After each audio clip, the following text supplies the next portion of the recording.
اس میں جو ہم اس کا دیکھ رہے ہیں لیسن جس کو ہم کنٹینیو کر رہے تھے کہ جو شروع کی ہم نے پڑھی ہیں آیتیں 10 تک، اس میں جو بلائنڈ ان کا قصہ سنایا اللہ تعالیٰ نے کہ کس طرح وہ آئے اور نبی صلی اللہ علیہ وسلم نے جب ان سے تھوڑا سا ان کو اگنور کر کے جب قریش سے بات کرنے شروع کی تو اسی وقت یہ آیتیں نازل ہوگی جس میں نبی صلی اللہ علیہ وسلم کو اللہ تعالیٰ نے کہا کہ آپ ایسا کیوں کر رہے ہیں اور کس کی طرف زیادہ توجہ دینے کی ضرورت ہے. تو اس پہ ہم تھوڑی سی بات کر لیتے ہیں کہ یہ دیکھیں کہ کلام کے آغاز سے بظاہر تو ایسے ہی لگ رہا ہے نا کہ جیسے فیل ہو رہا ہے کہ نبی صلی اللہ علیہ وسلم کو ہی عتاب ان پہ فرمایا جا رہا ہے، ان سے ناراضگی کا اظہار ہے، بلکہ لیکن جب آپ پوری صورت کو دیکھیں، اس مجموعی طور پہ اس پورے سین کو ذہن میں لائیں تو پتہ چلتا ہے کہ ایکچولی جو عتاب ہے وہ کفار قریش کے لیڈرز پہ کیا گیا ہے، کیونکہ جو استغنا کر رہے ہیں، جو تکبر میں اپنے ایروگنس میں اور آئی ڈونٹ کیئر ایٹیٹیوڈ ہے جن کا کہ ان کو بے نیاز ہے، وہ جیسے ان کو وہ کہتے ہیں کہ ہمیں کچھ فرق نہیں پڑتا کیا حق ہے کیا نہیں ہے، جو اس طرح کے لوگ ہیں جن کی جو ہے حقارت سے نبی صلی اللہ علیہ وسلم کی ٹیچنگ کو ریجیکٹ کریں، ان کو ڈانٹ پڑ رہی ہے. اصل میں دیکھیں انداز ایسا ہے کہ لگ رہا ہے کہ نبی صلی اللہ علیہ وسلم کو زیادہ، نبی صلی اللہ علیہ وسلم کے بھی وہ ان کو جس طرح ایک طریقے سے ان سے بھی بات ہوئی، لیکن اگر پورا ہم غور کریں تو اس میں ایکچولی ان کو بھی وہ کیا جا رہا ہے کہ جیسے نہیں کسی بچے کے لیے کرتے ہیں ہم کئی دفعہ انڈائریکٹ بھی ڈانٹتے ہیں، جیسے کسی کو کہتے ہیں کہ کوئی ضرورت نہیں ہے، یہ لوگ جب لینا ہی نہیں چاہتے تو ان کو کچھ بتانے کی بھی ضرورت ہے، ان کو عمل تو کرنا نہیں ہے، ان کا تو تم اس کو نہیں تو کیا ہے، ہم ان کو رہے ہوتے ہیں، مگر ان کو اصل میں ان کو بھی کہہ رہے ہیں کہ جو تم لوگ ریجیکٹ کر رہے ہو تو یہ تمہارا ہی نقصان دہ، ان کو لیے کوئی وہ نہیں ہے. اور اللہ تعالیٰ نے اس میں نا یہ بھی سمجھایا کہ اسلامی دعوت کا صحیح طریقہ یہ نہیں ہے، اور دعویٰ کے لیے ہر وہ انسان اہمیت رکھتا ہے. جب ہم اس سے اگر لیسنز لیں اس والے اس میں کیا ہے تو اس میں یہ کہ اس بار نبی صلی اللہ علیہ وسلم نے جو ان کو امپورٹنس دی تھی لیڈرز کو، اس میں اخلاص تھا ان کا، وہ چاہتے تھے کہ اسلام پھیلے، وہ اس کے لیے زیادہ انفلوئنشل لوگ جب قبول کرتے ہیں زیادہ اثر ہوتا ہے، اسلام کو زیادہ تقویت ملے گی اور بینیفیشل ہوگا. اور جبکہ جو دوسرے بے اثر معذور و کمزور لوگ جو ہوتے ہیں جیسے کہ عبداللہ بن ام مکتوم تھے، تو ان کے اسلام کے لیے بہت زیادہ بینیفیشل نہیں ثابت ہوں گے جتنا کہ لیڈرز بینیفیشل ثابت ہو سکتے ہیں. تو یہی ان کے ذہن میں ویسے تھا کہ یہ زیادہ فائدہ مند ہوں گے. تو لیکن اللہ تعالیٰ نے سمجھایا کہ نہیں، اسلامی دعوت کا یہ صحیح طریقہ نہیں ہے. اس دعویٰ کے لیے ہر وہ انسان اہمیت رکھتا ہے جو طالب حق ہو، یعنی یسعا دوڑ طلب رکھتا ہو، اور وحوجش ڈرتا ہو، جو وہ اہمیت والا ہے، چاہے وہ کمزور ہو، چاہے بے اثر ہو، چاہے معذور ہو، لیکن وہ زیادہ امپورٹنس ہے اس کی، وہی زیادہ فائدہ مند ہے جس کے اندر تڑپ ہے، طلب ہے. اور ہر وہ شخص غیر اہم ہے جو پہلا والا بندہ ہے کہ جو حق سے بے نیازی کرے، جو آئی ڈونٹ کیئر ایٹیٹیوڈ کرے، چاہے وہ معاشرے کے کتنے بڑے ایلیٹ ہیں، وہ اللہ تعالیٰ کے لیے کوئی امپورٹنس کی بات نہیں ہے، اصل بات اندر کی ہے. تو میسج سب کو دیا جائے گا، یعنی میسج سب کو دیا جائے، ان کو بھی اور ان کو بھی، لیکن توجہ کے جو اصل مستحق ہے نا وہ لوگ ہیں جن میں ایکسیپٹنس کی آمادگی پائی جاتی، جو جن میں طلب ہے، ان کو اور توجہ دی جائے. اور یہ ایک طریقے سے یہ بھی بتا دیا کہ جو داعی حق کی نگاہ میں نا ریئل امپورٹنس کس چیز کی ہونی چاہیے اور کس کی نہیں ہونی چاہیے. یعنی ایک ایٹیٹیوڈ کیا ہے، طالب حق بھی ہے اور ڈرنے والا ہے کہ کہیں کچھ غلطی نہ ہو جائے، تو پھر کیونکہ علم کے لیے خود ہی چل کے آئے تھے نا، ان کو علم حاصل کرنے کے لیے ایک یہ ایٹیٹیوڈ ہے. اور دوسرا جو استغنا ہے اس کا ایٹیٹیوڈ ہی بتا رہا ہے کہ اس میں حق کی کوئی طلب ہی نہیں ہے، بلکہ اس کو بے نیاز سمجھتا ہے خود کو، اس سے کہ اسے کوئی گائیڈ کیا جائے. تو اس میں یہ نہیں دیکھا جائے گا کہ کس کا ایمان لانا دین کے لیے زیادہ بینیفیشل ہے، بلکہ دیکھنے کی بات یہ ہے کہ کون ہدایت کو قبول کر کے سدھرنے کو تیار ہے، کون جو ہے اپنے تزکیے کے لیے تیار ہے، چاہے وہ اندھا ہو، لنگڑا ہو، بظاہر مفید ہی نظر آ رہا، مگر ان پہ توجہ کرنی چاہیے.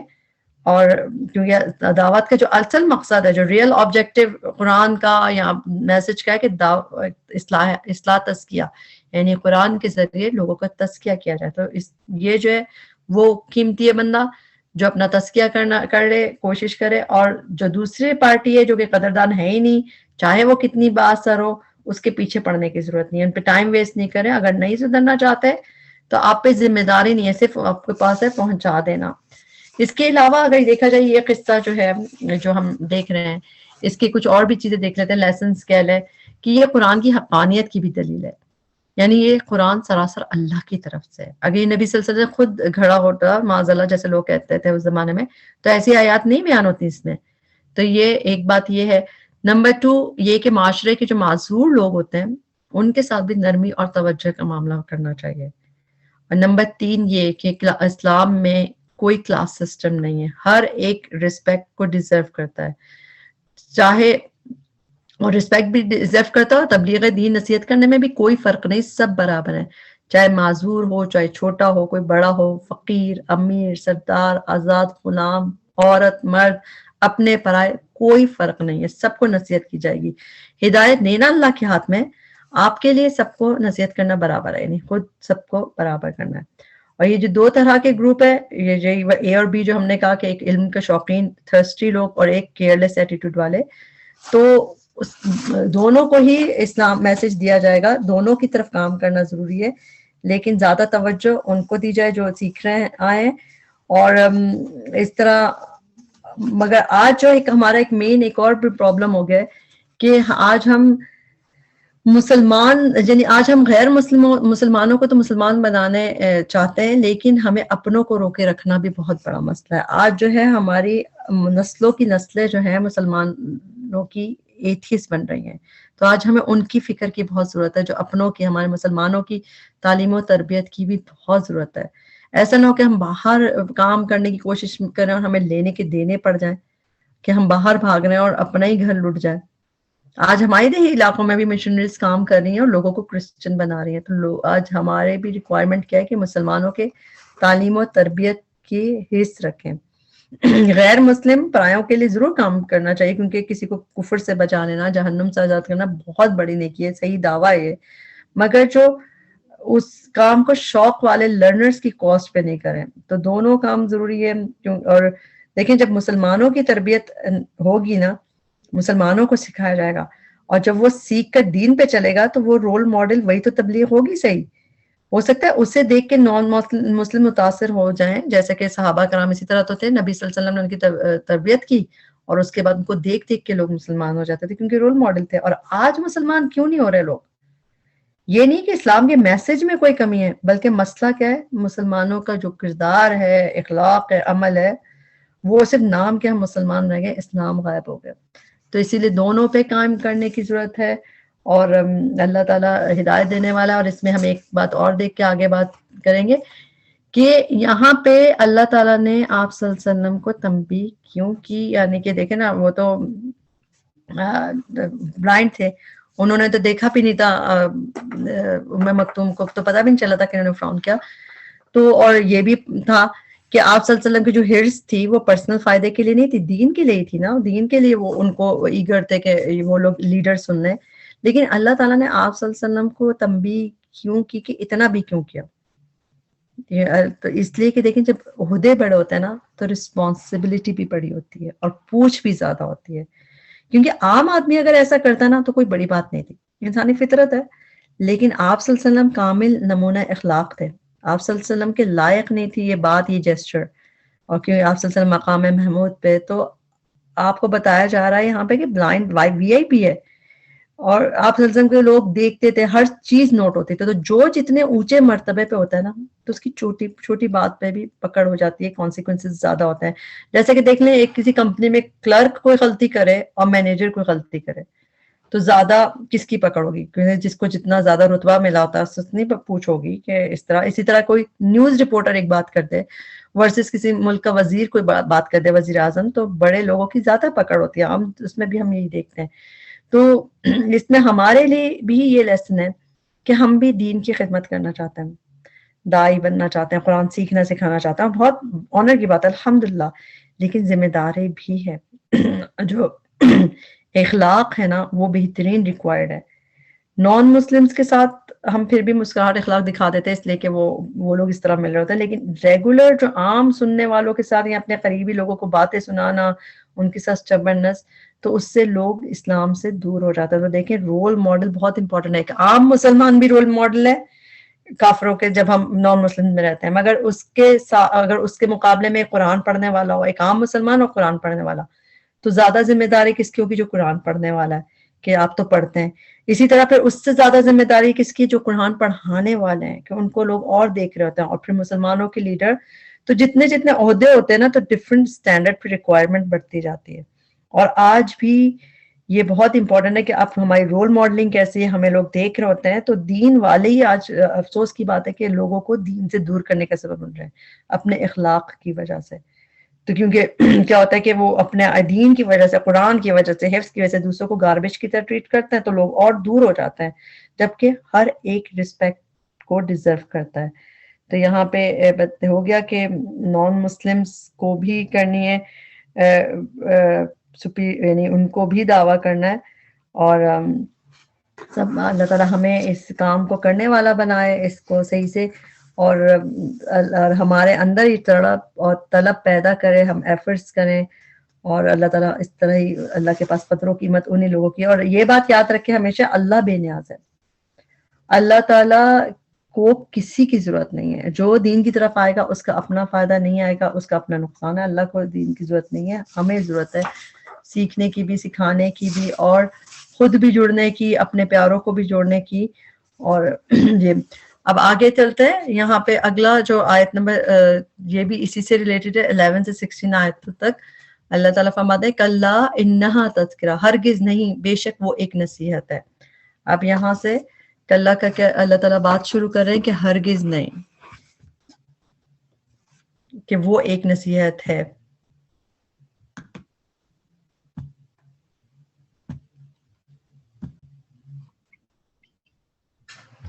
یہ کلا جو ہے یہ کہا جاتا ہے ہرگز نہیں، یعنی ہرگز نہیں، حق، یہ بات حق نہیں ہے. حق کیا ہے؟ ہرگز ایسا نہ کرو. انہا تذکرہ، بے شک وہ ایک نصیحت ہے. یعنی کہ جو کلا کا مطلب ہوتا ہے جو پہلے والی بات ہے وہ مت کرو، بلکہ اصل بات یہ ہے، اس طرح یوز ہوتا ہے اس کو. تو یہاں پہ اللہ تعالیٰ کہہ رہے ہیں کہ ہرگز ایسا نہ کرو کہ اللہ کو جو بھولے ہوئے لوگ ہیں، جو اپنی دنیاوی تکبر میں مبتلا لوگ ہیں، ان کو بیجا اہمیت مت دو. اور نہ اسلام کی دعوت ایسی چیز ہے کہ جو اس سے منہ موڑے اس کے سامنے بار بار لا کے دیں، کہ جیسے کوئی اس طرح کی ایسی کوئی، نہ اسلام کی دعوت. قرآن ایسی چیز ہے کہ جو اس سے منہ موڑے اس کو بار بار لے جا کے اس کو ایسے دو. اور نہ ہی تمہاری یہ شان ہے کہ ان مغرور لوگوں کو اسلام کی طرف لانے کے لیے ایسی کوششیں کرو کہ انہیں لگے کہ کہیں تمہیں ان سے کوئی کام ہے، کہ ان کی وجہ سے شاید تمہاری یہ دعوت آگے جائے گی. نہیں، اللہ تعالیٰ اس میں قرآن کا کہہ رہے ہیں کہ اللہ ایسا نہیں کرو. اب انہا تذکرہ، یہ تو بس ایک نصیحت ہے، بے شک وہ ایک نصیحت ہے. اور جتنا وہ حق ان سے جتنے وہ بے نیاز ہے نا حق سے، کہ ان کو کوئی کیئر نہیں ہے، تو حق کو بھی ان کی کوئی ضرورت نہیں ہے، اللہ کو بھی ان کی ضرورت نہیں ہے. تو یہاں پہ قرآن کی عظمت کا ذکر اب آئے گا آگے. اور قرآن کے بارے میں اللہ تعالیٰ کہہ رہے ہیں انہا تذکرہ، یہ تو تذکرہ ہے. تذکرہ، یہ آیات جو ابھی پچھلی گزری ہیں، یہ سورت بھی تذکرہ ہے، اور یہ قرآن خود تذکرہ ہے. قرآن ڈیپ انسائڈ جو ہے کس چیز کا ریمائنڈر ہے؟ الستو بربکم، کیا میں تمہارا رب نہیں؟ جو اللہ تعالیٰ نے ہم سے عہد دیا تھا.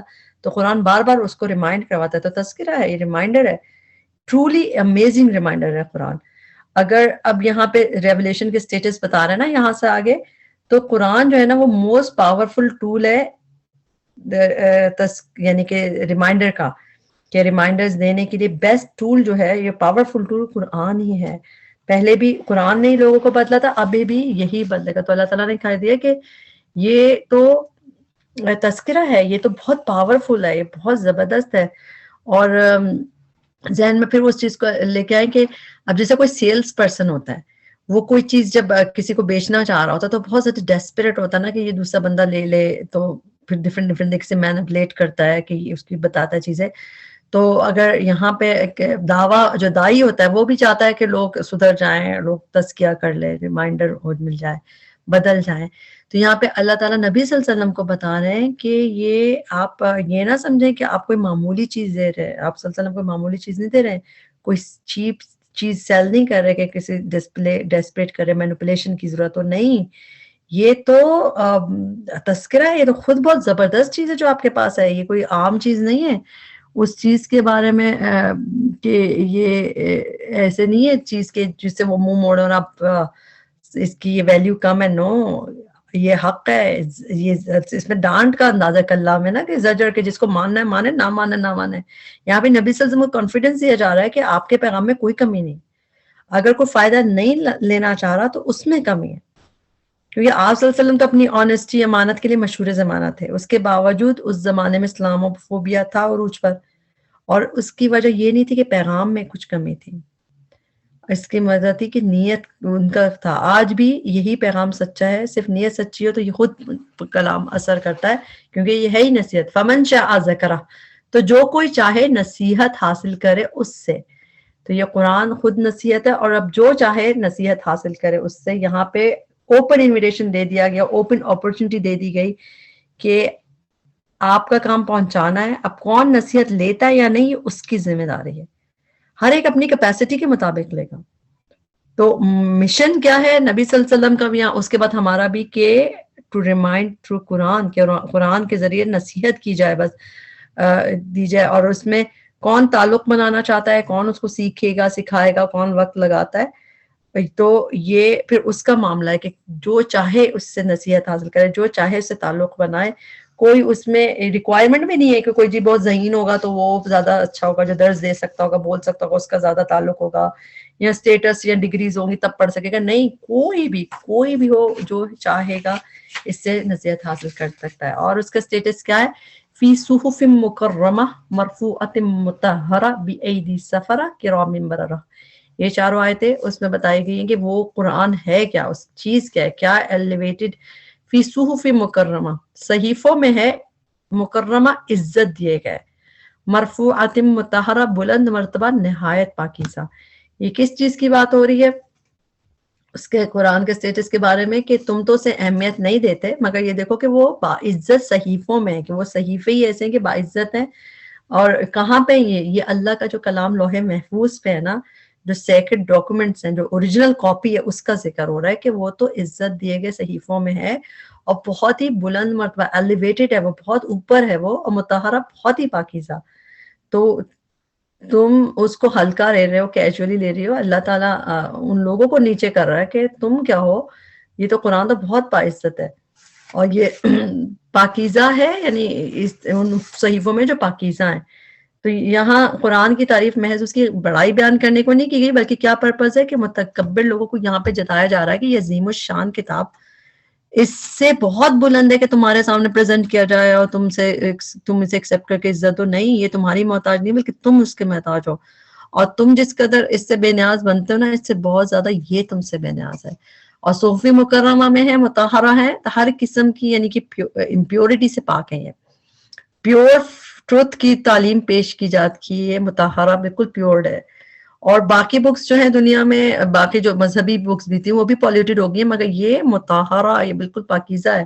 اس میں کوئی انسانی فیبریکیشن بھی نہیں ہے، نہ شیطانی وساوس، کچھ چیز اس کے اندر دخل نہیں ہے. تو یہ قرآن کے اس طرح بات کہا، بِأَيْدِي سفرہ، ہاتھوں میں ہے لکھنے والوں کے، کرام بررہ، معزز نیکوکار. تو یہ چونکہ اسی کی بات ہو رہی ہے جو لوح محفوظ میں ہے، جو اوریجنل کاپی، تو یہ فرشتوں کی بات ہو رہی ہے کہ جو کرام بررہ فرشتے جو لکھنے والے ہیں ان کی بات ہو رہی ہے. سفرہ جو ہے وہ فرشتے مراد ہے جو قرآن کے ان صحیفوں کو ایک تو اللہ تعالیٰ کی ڈائریکٹ ہدایت کے مطابق لکھتے ہیں، اور پھر ان کی حفاظت کر رہے ہیں، اور پھر نبی صلی اللہ علیہ وسلم تک ایز اٹ از جنہوں نے پہنچایا.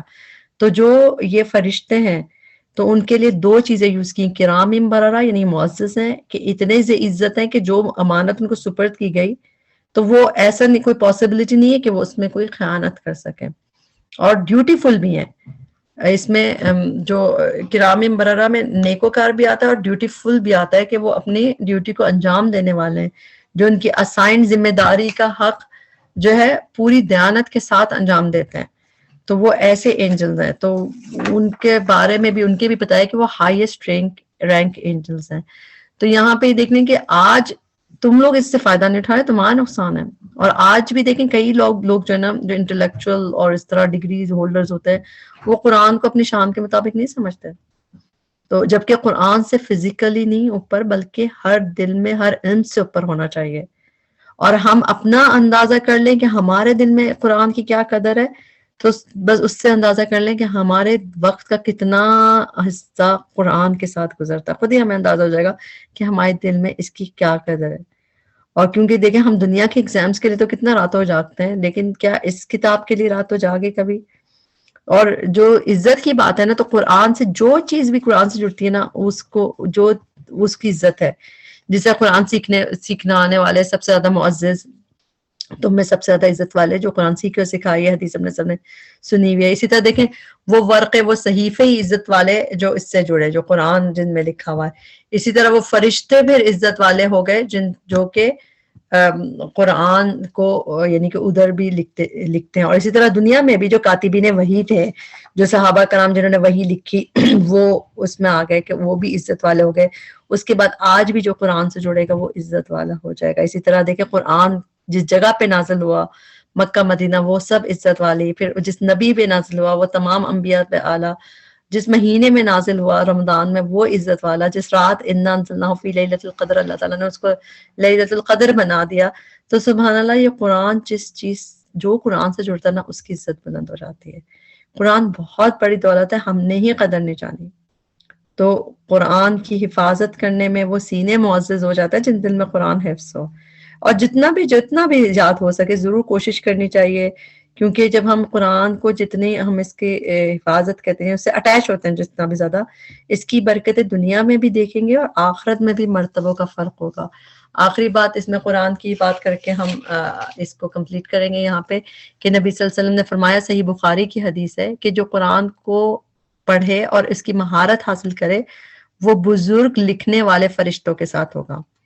یعنی کہا کہ جو قرآن پڑھتا اور اس کا ماہر ہے وہ کرام بررہ کے ساتھ ہوگا، اور جو باوجود مشقت کے بھی پڑھے اسے دوہرا اجر ملے گا. یعنی کہ جو ماہر ہوگا، ماہر تو وہی ہو سکتا ہے نا جب بہت بار پڑھے، بہت دفعہ پڑھے، ایک لفظ کو جانے، صحیح سمجھے. تو وہ جو ماہر ہوگا اس کو تو وہ تو کرامی بررہ کے ساتھ ہوگا. مگر جو باوجود مشقت کے، جس کو مشکل ہو رہی اس کے بعد بھی وہ پڑھنے کی کوشش کرتے رہے، اسے ڈبل اجر ملے گا. تو ون ون سچویشن ہے.